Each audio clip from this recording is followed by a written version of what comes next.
Bonsoir mesdames et bonsoir messieurs. Une fois de plus sur ce plateau, je reçois Patrice Passy, que vous connaissez maintenant très bien, expert international en intelligence stratégique et communication d'influence. Ça fait plus de 2 semaines qu'il est à Kinshasa. Pascal Passy, Patrice Passy, pas Pascal, Patrice Passy. Il est intervenant à l'université Paris 13 et Paris 11. Pour le moment, il est directeur associé de DB Conseil. C'est quoi DB Conseil, Patrick?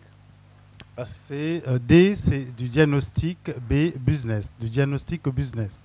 C'est-à-dire, nous avons mis l'accent sur l'accompagnement des entreprises, des structures, et nous leur apportons des solutions relatives à leurs projets et surtout à leur stratégie d'entreprise pour pouvoir atteindre les objectifs fixés. Ok, Patrice, on va tabler aujourd'hui sur les enjeux énergétiques et sécuritaires dans les golfs de Guinée. Avant de répondre à la question, qu'est-ce qu'on peut comprendre par golfe de Guinée?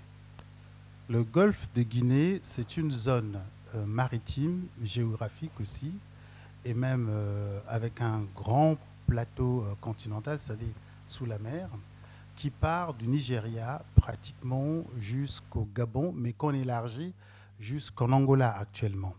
Et c'est la zone où il y a un quart des réserves mondiales en matière de pétrole, pratiquement plus d'1 million de poissons dans cette zone. Donc c'est une grande réserve halieutique aussi, et aussi une grande réserve de gaz. Donc, c'est une source de revenus pour ces pays. Si c'est contrôlé, il y a des conflits ou des dissensions internes entre les pays qui se revendiquent, notamment au niveau de la délimitation du plateau continental, puisque chacun ayant compris que c'est important, tout le monde veut délimiter le plateau à son avantage. On a des discussions entre la Guinée équatoriale et le Gabon, par exemple. Et nous avons aussi des enjeux. Donc, cette zone génère plutôt des enjeux à la fois géopolitiques, géoéconomiques, économiques, pétroliers, gaziers, etc. Donc, on se définit par rapport aux enjeux, par rapport aux intérêts occidentaux, ou bien c'est par rapport à nous-mêmes? Nous détenons les matières premières, nous commençons à accéder aux technologies. C'est le cas du Nigeria qui commence à avoir une industrie d'extraction et peut-être pas de commercialisation, puisque les prix sont définis à Londres, que toute la commercialisation se fait à la City, mais on commence à accéder à la production. C'est le cas, par exemple, pour l'Angola, qui a sa propre compagnie. C'est le cas, par exemple, pour le Congo-Brazzaville, qui commence à avoir de manière marginale quelques compagnies, mais le Nigeria est le plus avancé, avec la Guinée équatoriale qui commence à envisager d'avoir des structures propres. Donc, nous avons les matières premières, mais nous n'avons pas encore les technologies pour pouvoir être réellement détenteurs ni pouvoir raffiner sur place, ce qui génère justement la convoitise des détenteurs de technologies qui veulent à ce moment à la fois imposer leurs connaissances, leur pouvoir financier pour pouvoir détenir ou pouvoir tirer profit de ces réserves. Oui, prenons les cas de quelques pays. Il y a par exemple le Cameroun qui a un grand port, je pense à Kribi, où on exploite le pétrole qui vient du Tchad. Vous avez Congo-Kinshasa, vous avez Congo-Brazzaville et l'Angola. Mais comment du coup aujourd'hui on commence à s'intéresser au golfe du Guinée, au pétrole africain, alors que dans les temps ça n'existait pas?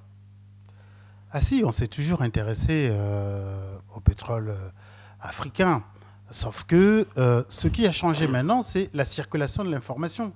On a l'impression que c'est des choses qu'on découvre, mais ça existe depuis longtemps. L'exploitation du pétrole au large des côtes africaines date des années 60, pratiquement juste après l'exploitation l'exploitation pétrolière des pays du Moyen-Orient, à savoir l'Arabie Saoudite, le Koweït, etc. Et on est arrivé à l'Algérie et dès les années 60, les compagnies pétrolières françaises ont commencé à exploiter le pétrole au large du Gabon, du Congo-Brazzaville et dans certains pays. Maintenant, c'est la circulation de l'information qui donne une espèce de nouveauté. Mais les enjeux pétroliers sont là depuis longtemps et le pétrole a toujours structuré la politique de pas mal de pays et aussi les alliances de pas mal d'alliés traditionnels. Est-ce qu'il n'y a pas risque avec cette vision qui est imposée de l'extérieur? Parce que le concept Golfe de Guinée, ce ne sont pas des Africains qui l'ont conçu, c'est le monde occidental, en particulier les Américains et les Européens. Est-ce qu'on ne va pas tomber dans ce que Achille Mbembe parle, l'Afrique de comptoir, où on vient seulement s'intéresser aux matières premières, et on pille, et puis ils s'enrichissent. Et les Africains, avec des régimes pour la plupart corrompus et dictatoriaux, ne s'en sortent pas. En fait, donc, on pourrait dire peut-être que le pétrole et les autres, c'est peut-être les malheurs des Africains, que c'est le bonheur. Non, c'est pas. Vous n'allez pas dire si vous avez des belles filles, si vous êtes père de 6 ou 7 belles filles chez vous, que vous êtes un père malheureux parce que ça vous crée plus de problèmes. Oh, mais c'est le cas de l'Afrique. C'est le cas de l'Afrique aujourd'hui. Non, parce que ce que je dis toujours à mes étudiants, c'est que la mariée, pour la première fois, s'est rendue compte qu'elle est devenue belle. C'est-à-dire, l'Afrique se rend compte qu'elle accède à un certain niveau de connaissance, qu'elle accède à une certaine maîtrise de pas mal d'éléments, et qu'elle commence à se dire, mais les conditions de travail et surtout les éléments en ma possession me permettent de négocier. Et n'oublions pas qu'il y a la Chine qui est arrivée et qui a pratiquement mis fin à un cycle économique qui existait. Quel est le cycle économique qui existait? Le cycle économique qui existait, c'est que vous avez les matières premières, nous avons les technologies, vos terrains, vos marchés nous servent de débouchés, donc nous venons prendre ces produits, nous les transformons, nous vous les retournons sous la forme de produits transformés. De toute manière, vous n'avez pas les compétences en interne pour dire quoi que ce soit, donc finalement, vous allez le faire. Donc c'était les économies extractives qui servaient à fournir les autres en besoins et en produits. Une fois que ces derniers ont utilisé, se sont servis, c'est pour ça que nous avons des pays pétroliers, mais il y a pénurie de pétrole dans nos propres pays. C'est pour ça que nous avons des pays producteurs de pétrole, mais le pétrole est plus cher que là où ça se passe. Donc on a les matières premières, mais faute de connaissances et faute de moyens, on a permis aux autres de réfléchir à notre place, de définir les prix, de déterminer les prix à notre place, de fixer les prix à notre place, de déterminer les quotas, etc., etc. Du coup, on était comme attentistes. Maintenant, avec l'évolution des mentalités et aussi des connaissances, on commence à se dire, est-ce qu'on peut commercialiser déjà différemment le pétrole?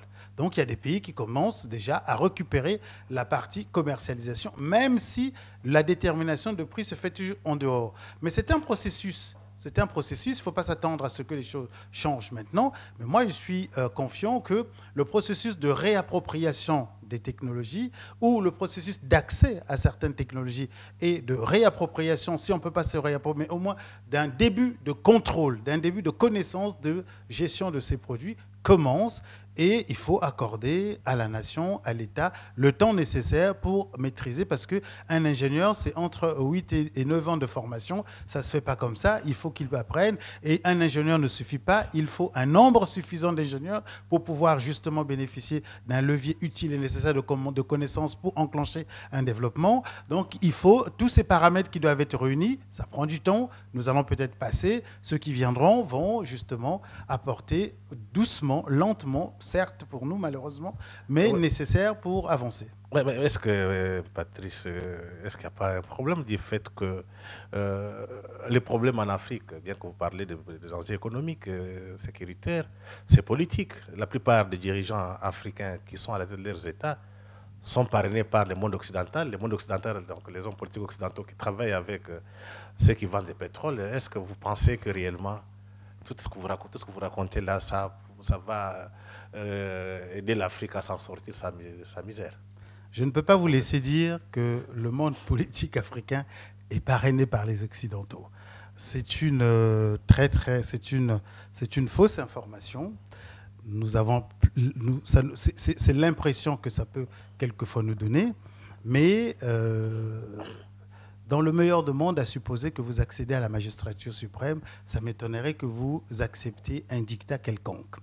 Ce qui change et ce qu'on ne sait pas et ce que je peux reprocher quelquefois à nos dirigeants, c'est qu'on n'a pas toujours le temps, la volonté, disons quelquefois le courage de dire, d'expliquer la complexité des rapports de force. C'est ça le problème, parce que la gestion d'un État vous plonge au cœur de la complexité des rapports de force. Ce n'est pas un diktat, c'est des rapports de force. Même dans la famille, celui qui a plus d'argent est généralement celui qui décide le plus. Dans la famille, le plus intelligent, c'est vers lequel on se tourne pour poser des questions. Donc nous sommes dans un rapport de force et surtout dans un monde marchand où tout s'achète, tout se vend.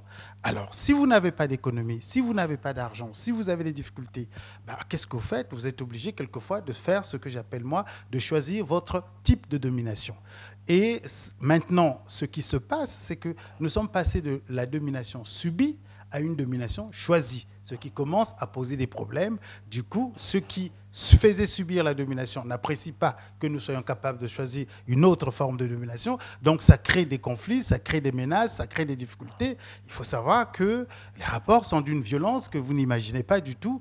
Les rapports entre États sont d'une violence que vous ne pouvez même pas du tout imaginer, mais c'est ce qu'au quotidien, nos décideurs gèrent. Donc il n'y a pas, moi, à mon sens, et par rapport à ma petite expérience, il n'y a pas de parrainage, mais c'est une complexité de rapports qui fait que nous nous retrouvons dans des situations où nous avons soit une domination subie, soit une domination choisie. Maintenant, c'est à nous, avec le temps. N'oubliez pas que ça fait 50 ans à peine. Ça fait 50 ans à peine que nous existons et nous apprenons à marcher. Et cet apprentissage est difficile parce que celui qui devait nous apprendre à marcher, il passe son temps à nous casser, à nous empêcher même de nous redresser. Donc c'est à nous, selon les difficultés et les efforts, d'apprendre à consolider d'abord les bases pour pouvoir marcher. Autrement, oui, ceux qui ne veulent pas vont toujours s'occuper de nos difficultés et de les entretenir parce qu'il y va de l'intérêt des autres, mais pas de nos intérêts. Est-ce que vous ne voyez pas, avec toutes ces richesses ici dans l'Afrique Guinée, l'Afrique centrale, ou bien toute l'Afrique, l'Afrique noire, parce que ça part du Nigeria jusqu'en Angola, il y aura d'instabilité politique, il y aura d'instabilité sur le plan sécuritaire, du fait que ceux qui seront exclus du partage du gâteau seront obligés d'entretenir les guerres. Oui et non. Oui, si nous restons divisés.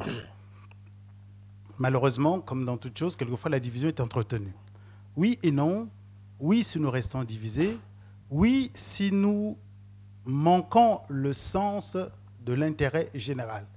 Oui, si nous oublions de penser aux générations futures.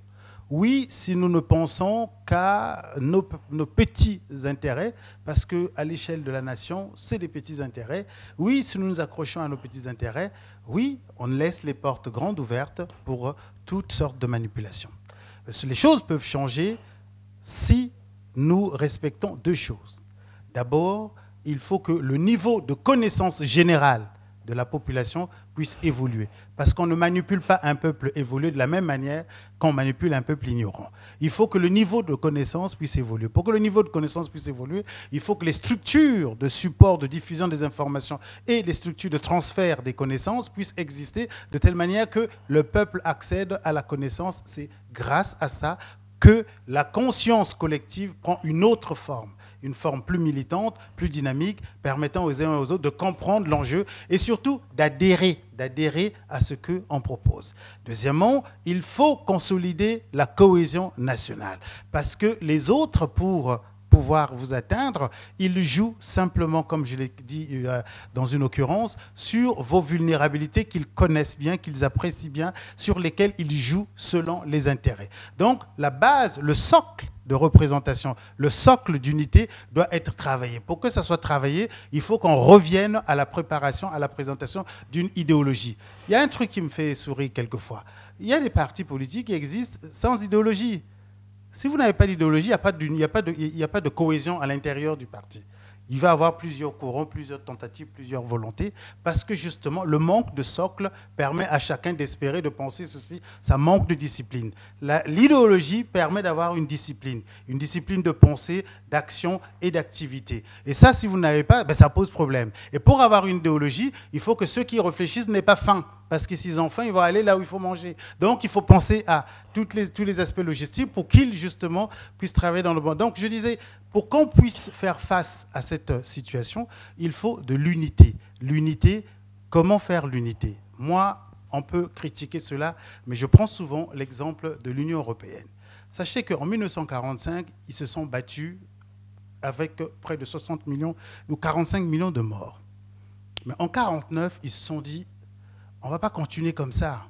Je sais qu'on ne s'aime pas, vous n'aimez pas les Anglais, les Français supportent mal les Allemands, etc. etc. Mais il faut qu'on trouve quelque chose pour pouvoir nous unir parce que nos États sont trop petits pour pouvoir se construire ou avancer. Donc, qu'est-ce qu'on doit faire? Il faut qu'on trouve un moyen. Alors, on dit, bon, qu'est-ce que nous partageons ensemble? Qu'est-ce que nous faisons ensemble pour lequel on est obligé de s'unir?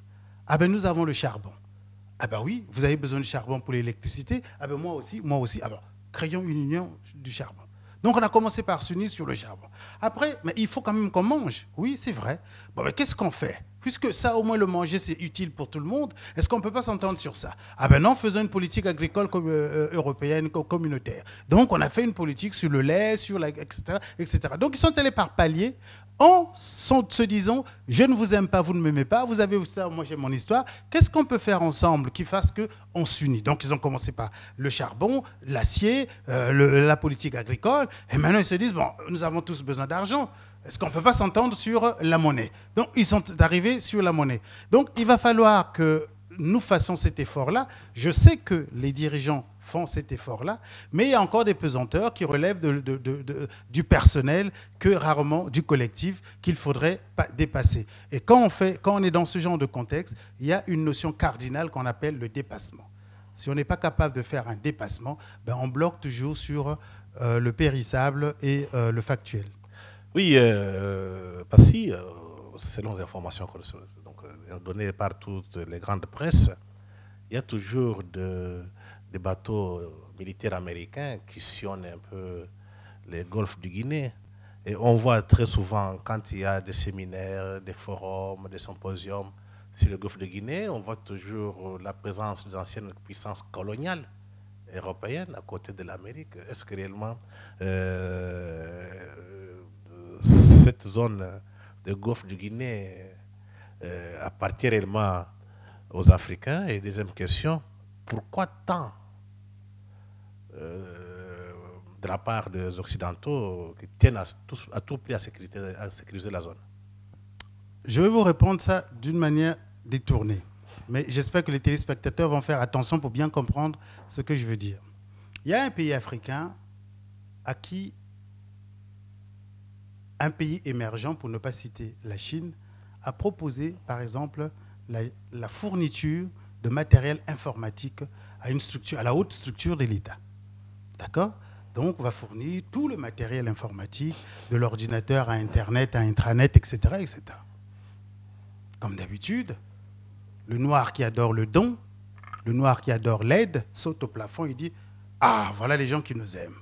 Nous allons accepter cette aide-là parce que ça nous permet de résoudre nos problèmes. » Sauf que quand on réfléchit, on se dit « Mais c'est quand même la haute structure de l'État. Quand on vous fournit ces ordinateurs, mais ces ordinateurs ont des portes dérobées qui permettent à ceux qui vous ont fourni ça de récupérer toutes les données que vous avez. Donc, toutes les décisions que vous prenez, ils sont au courant. Tout ce que vous faites, ils sont au courant. Ah bon, ça existe ça? Ah ben oui, un don a toujours... Un don est une dette différée. Une aide est une dette différée. Donc, quand quelqu'un vous aide, c'est que quelque part, il va récupérer quelque chose.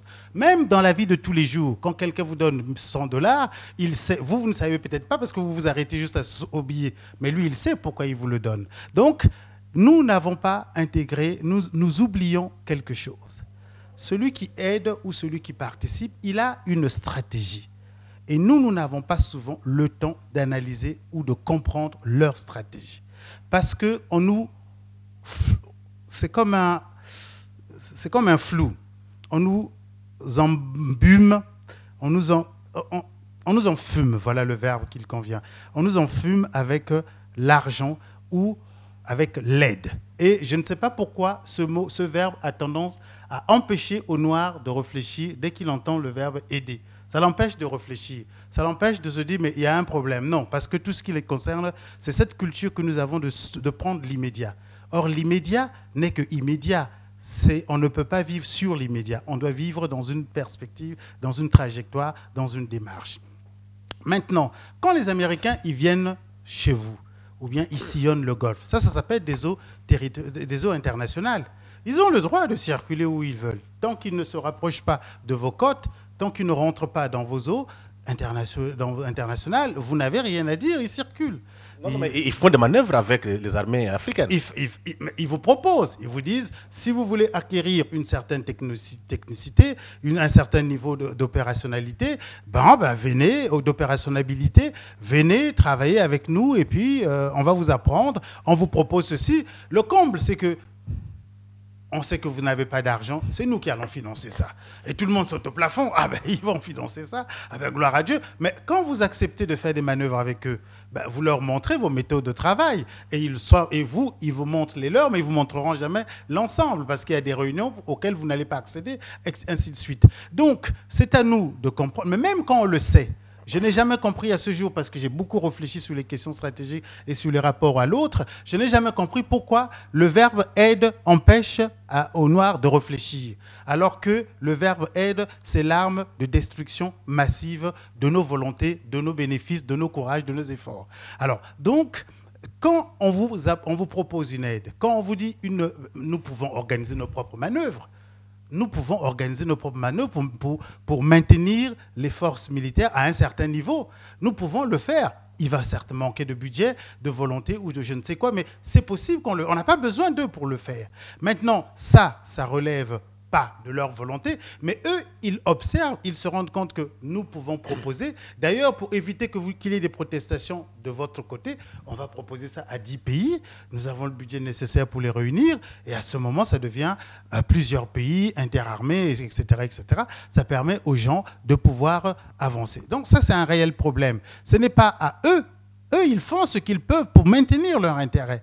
Il faut que ça rentre dans notre tête. Eux, ils font. On ne peut pas leur reprocher. Maintenant, la question est très claire. Pourquoi ils le font? C'est pour quel intérêt ils ont? Parce que pour exister à leur niveau de développement, ils sont obligés de disposer d'un certain nombre de matières premières, d'espaces, etc. Pour garder son leadership mondial, les États-Unis ne peuvent plus rester dans leur périmètre d'action. Ils sont obligés d'aller plus loin parce que c'est quand on couvre la terre entière qu'on dispose d'un certain pouvoir, de cette capacité, comme ils disent eux-mêmes, d'une capacité de projection dans le monde entier. C'est cette capacité qu'ils maintiennent. Maintenant, ils viennent voir avec vous ce qu'il faut faire et comment il faut faire. Vous n'allez pas leur reprocher d'avoir des velléités internationales. J'ai travaillé dans un pays africain où ils étaient en train de réunir, dans le cadre d'une alliance stratégique entre différentes banques, près de 552 milliards de francs CFA pour conquérir certains pays, certains marchés des pays comme la RDC, etc. Ils sont en train de réfléchir comment on va faire pour fournir à ce pays les produits alimentaires, les ceci, les cela, parce qu'ils se sont rendus compte que le marché est ouvert et qu'ils peuvent le faire. Vous n'allez pas leur reprocher, vous n'allez pas venir leur dire comment vous êtes en train de vous organiser, de développer une diplomatie économique et d'entreprise pour pouvoir conquérir ce marché, alors que c'est... Non, chacun fait ce qu'il peut pour exister. Le Golfe du Guinée ne peut pas fonctionner sans leur appui. Non, donc cette histoire n'existe pas. Si ça existe, c'est parce que les Occidentaux ont des intérêts. C'est vous qui l'avez dit. C'est vous qui l'avez dit. Ils ont dit que ça, c'est le Golfe de Guinée. Mais il faut savoir que qui tient le Golfe de Guinée tient l'Afrique. Sur le plan stratégique, il faut le savoir. Qui tient le Golfe de Guinée tient toute l'Afrique. Parce que si vous observez bien, vous voyez bien qu'il y a eu un conflit très haut.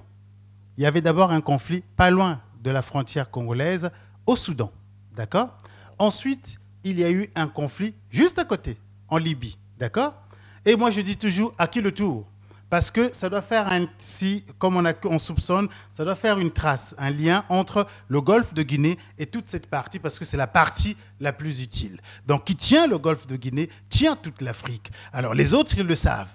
Est-ce que vous le savez ? Maintenant, une fois que c'est dit, quels sont les moyens pour dire nous ne pouvons pas Je voudrais un peu pragmatique, parce que nous sommes au Congo, nous sommes les Congolais, nous voulons le savoir, parce que nous faisons partie des Golfe de Guinée, et puis nous avons connu la guerre à l'Est.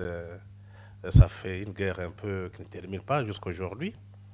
Qu'est-ce que le Congo peut faire maintenant? Parce que très souvent, quand on fait les gens de Golfe de Guinée, il y a un truc là, une organisation, quand ils se réunissent, très souvent, on ne fait pas appel au Congo. C'est l'Angola, soit c'est Brazzaville, soit c'est le Cameroun. Et la France est toujours présente. Derrière le Cameroun, c'est la France. Mais qu'est-ce que le Congo peut faire, la RDC, pour retrouver sa place? Ça s'appelle la diplomatie. Il faut, Je pense que ça se fait très bien par les autorités, mais il faut maintenir ce renouveau diplomatique qu'on observe de la RDC et développer et fortifier ou améliorer la diplomatie d'influence de la RDC au niveau de la sous-région pour qu'elle retrouve ses lettres de noblesse et parce que c'est quand même le plus grand pays de la zone, donc qui dit grand dit obligations et devoirs. Et parmi ces obligations, il y a le développement d'une influence, la mise en place d'une stratégie d'influence et le développement d'une diplomatie économique pour pouvoir justement à la fois, parce que maintenant, on n'investit plus les pays par les armes, on investit les pays par l'économie. Donc, il faut développer une espèce de diplomatie économique. Peu importe le tissu industriel qu'on peut regretter ou critiquer, mais ça ne nous empêche pas de développer une réflexion autour de la diplomatie d'influence, de la diplomatie économique et surtout de la stratégie d'influence pour pouvoir justement redonner à la diplomatie ses lettres de noblesse. Oui, il y a quand même des gens qui estiment que la RDC vient de passer du pivot marginal au pivot stratégique, ce que je ne partage pas. D'abord, une question, comment vous voyez un peu la chose avant de votre position? Quand on dit pivot marginal, c'est justement quand on vient juste prendre des matières premières et on s'en va. Et là, on se rend compte que la RDC devient un pivot stratégique parce que sur le plan stratégique, sa zone, son emplacement, fait qu'il y a beaucoup de choses qui ne peuvent pas se passer ou qui doivent se passer qui ne peuvent pas se passer sans la RDC et qui doivent se passer avec la RDC. Maintenant, on revient encore à ça je parle en tant qu'observateur, on revient à la question de la prise de conscience. Mais la prise de conscience, elle est réelle. Parce que dans les milieux avisés, les choses sont connues. Dans les structures avisées, les choses sont connues. Maintenant, c'est la réponse. Et même dans les milieux avisés, la réponse, elle existe. Maintenant, c'est comme je dis, comment passer de l'existant à l'amélioration, à la qualité. C'est-à-dire, il faut maintenant que la qualité de la réponse change pour qu'elle soit plus tonique, plus vivante et plus présente. Donc, pour la RDC, il est question plutôt de modifier la réponse, de structurer la réponse, de la rendre plus vivante, plus présente, de manière à ce qu'elle épouse le temps, elle épouse les évolutions. Parce que quelquefois, oui, on peut constater une absence de réponse ou une lenteur dans la réponse. Oui, on peut le relever. Oui, parce que je disais que je n'étais pas d'accord avec ça, du fait que le monde occidental, en commençant par l'Amérique, avait pensé donner la gestion de l'Afrique centrale à l'Ouganda et au Rwanda. Et ils ont marginalisé la RDC jusqu'à penser à les morceler pour bien gérer l'Afrique. Est-ce que vous pensez qu'aujourd'hui, tous ces penseurs stratèges occidentaux qui estiment que l'Ouganda, le Rwanda doivent jouer le rôle important dans l'Afrique centrale, est-ce que réellement ils ont changé? Parce que quand on voit les décisions à l'ONU, par-ci, par-là, toujours l'image négative de la RDC, et les gens, d'ailleurs, disent que le Congo est trop grand, il faut diviser. On sent quelquefois là les relents un peu néo-coloniaux, quoi. Mais ces opinions n'engagent que leur auteur. Mais on ne peut pas leur empêcher de réfléchir comme ça. Ils réfléchissent selon leur intérêt.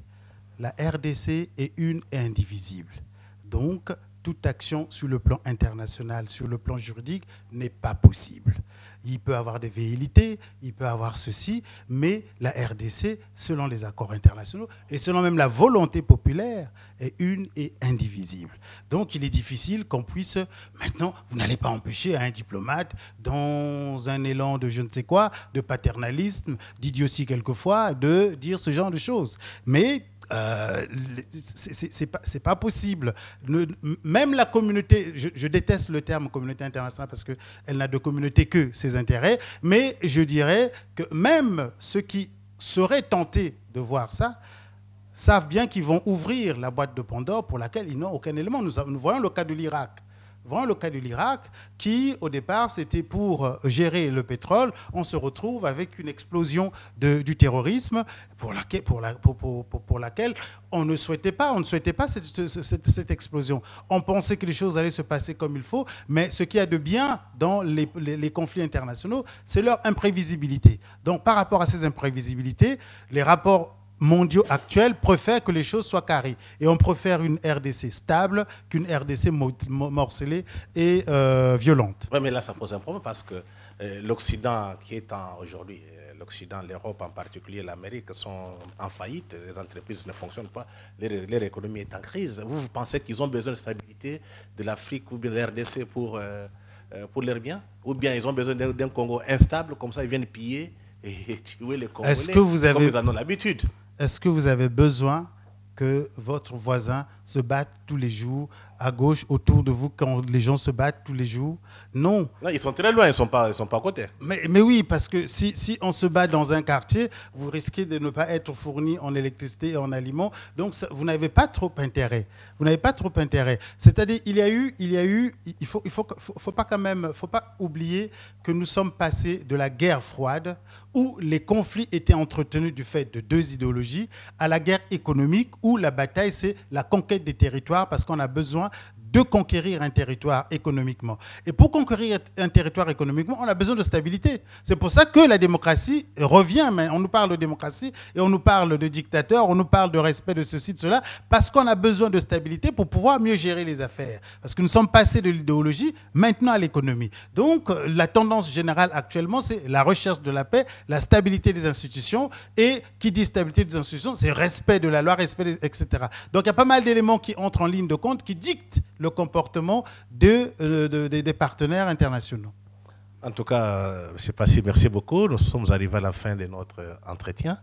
Nous espérons qu'on pourra encore faire notre débat demain avec vous sur autre chose. Une fois de plus, merci, Passy. C'est moi qui vous remercie.